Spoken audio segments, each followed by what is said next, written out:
કરીએ તો હાલ સમાચાર આવી રહ્યા છે અમદાવાદના કેડીલાથી કે જ્યાં એમડી રાજીવ મોદી પર દુષ્કર્મના આરોપના કેસમાં દુષ્કર્મનો ભોગ બનનાર વિદેશી યુવતીના વકીલ રાજેશ મિશ્રાનું નિવેદન સામે આવ્યું છે કે સમગ્ર કેસમાં અત્યાર સુધી અમને માત્ર એક સમન્સ જ મળ્યો છે।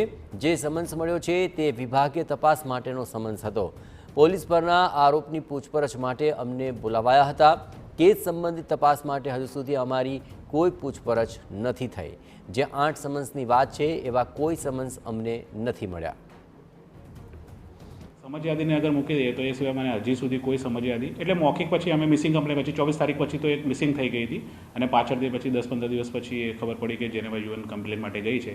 પણ ઓફિશિયલી તો આ સમજ યાદી જે 17 જનવરીની છે એ પછી અમારી જોડે કોઈ ઓફિશિયલ ચેનલથી કોઈ સમન આવ્યું હોય એવું કંઈ છે નહીં।